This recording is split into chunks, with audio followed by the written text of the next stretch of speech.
Was thinking through it.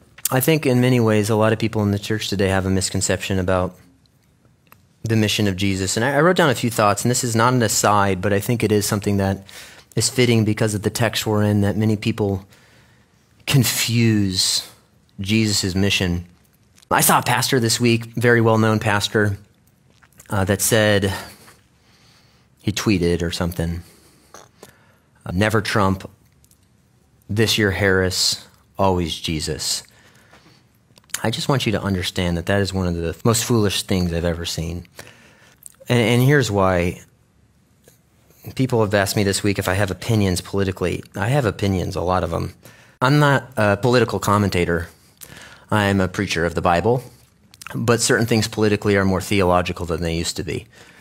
So let me just give you some things about where I stand, because people have texted me a few things, and I'll just... this stuff is not hard for me to say. Number one, the Democratic Party is a demonic death cult under the power and influence of Satan. Hold on. No, I'll explain why I say hold on. To vote for the Democrats is to vote for a platform that is building their platform upon everything God hates. The mutilation of bodies, the annihilation of babies in the womb, and the sexualization of your children. That is their calling card. That is what they want to do. They don't hide that. They have abortion facilities outside of the Democratic Convention. This is who they are. It's the most radical party in our country's history. So I don't see how you could be a Christian and vote for a party who promotes everything that God hates. That's the first thing. Secondly, you have a responsibility and privilege to vote for the option that best stems the tide of evil. I want you to also understand that there are no perfect candidates in this election.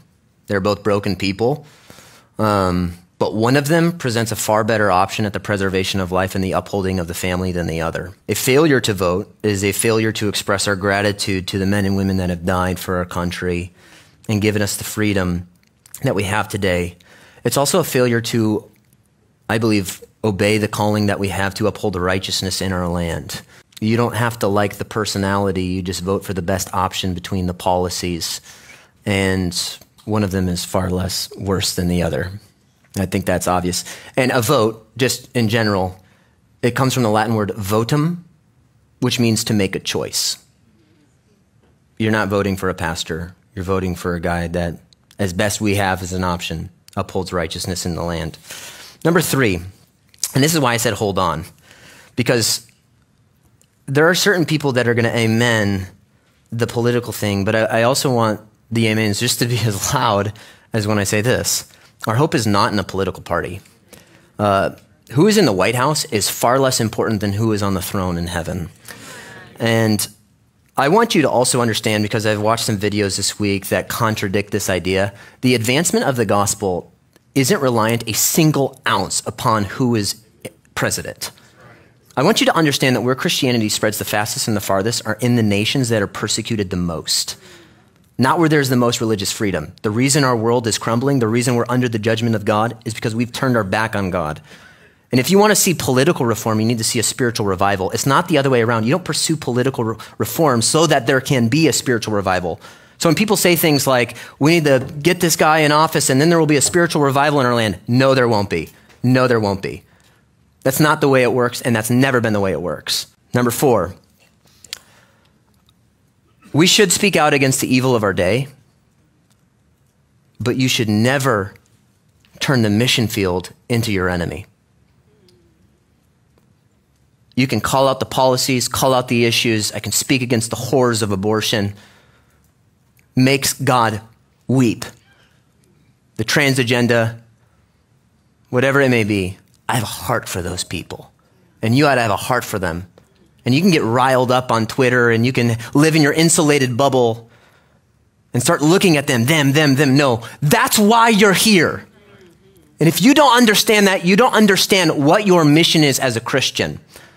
Number five, if you are more likely to promote your political views than you are to proclaim Jesus Christ, if people know you more for being a Republican than they do for being a Christ follower, your priorities are way out of whack. So I disappointed both people, right? So that's where we're at today. But I want you to understand those truths. You should go vote. And it's not a difficult decision for me. But I also want to know, but then I also want you to know that our hope is not in who's in office. There's ditches on both sides. You have the people that say Jesus 2024. I don't know what that means. Because he's been Jesus and he's been king for the last 10,000 years, and he'll be Jesus for the next 10 billion years. I don't know what that means. But then you have pacifists, and then you have people that are putting all their hope in what happens in November. Listen, Stonebridge Bible is going to go on because the church is going to go on, and we're not on defense. The gates of hell will not what? Prevail. We're on offense.